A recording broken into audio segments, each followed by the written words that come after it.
Welcome to case study number 2. This one is really focusing all about families. We're going to dive into that first question, which is all about your case summary.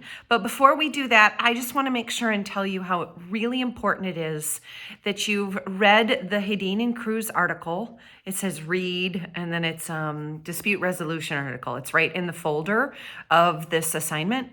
And chapters 8 and 9. They're quick. It sounds like a lot of reading, but it's only less than 10 pages for each of the 3 readings. Make sure you've read those first.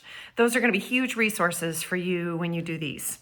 When it comes to your case summary, the first thing I want to talk to you about is how incredibly important families, family engagement, and family participation is when it comes to working with kids in special education. First and foremost, which we're going to get to in the next part, it's the law. You must ensure that parents have every opportunity to participate, and then it goes in 2 directions from there. If they choose not to participate, you have to document that you've done everything you can in good faith. If they do participate and come to the meetings, you need to make sure that it's not just attendance at a meeting, that they understand what's going on, that you're communicating with them, and that it's an open and team relationship. This is all bound by law, but it's also just best practice. IEP is a contract between the family and the school. That's kind of the legal part of it, but there's a lot of soft skills that get you there. The Hedin and Cruz article, I think the reason I had you read that is it does the best job I've seen in explaining that the family engagement and participation relationship between the school and the family needs to be like a river. And you need to do the work upstream so that if and when trouble comes downstream, you have a relationship to fall back on. You need to communicate, you need to invite, you need to be transparent and honest with the family, engaging and doing everything you can to make sure they feel a part of the process as much as they're comfortable, willing, and ready to do. That's just the foundation of everything we're going to talk about this week. So when we go into the case study, this first part, remember, this is your case summary.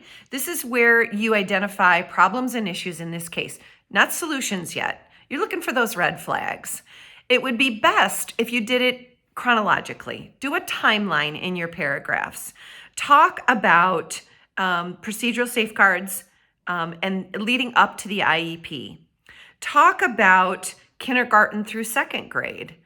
I wouldn't say that there was a problem with how long it took to get to the IEP because there are lots of multi-tiered systems of support and child find procedures to get through. But why was school so miserable for that kiddo, kindergarten, 1st grade, and 2nd grade? Were there support systems? Were there interventions put in place? Were those kindergarten, 1st, and 2nd grade teachers acting with good faith and best practice to engage the family and help this kiddo out? What was going on there? That's worth a mention, and there are some issues in that kindergarten to 2nd grade timeline. The big red flag comes in 4th grade when the student moves and things start to happen. So remember 2 things as you write your summary.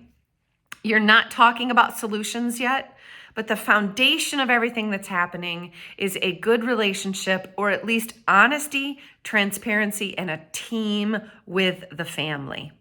Go ahead and fill out your case summary. Jot down your notes. You don't have to get it into paragraph form yet, but remember, it'd be easiest to do it chronologically or in a timeline fashion for this week.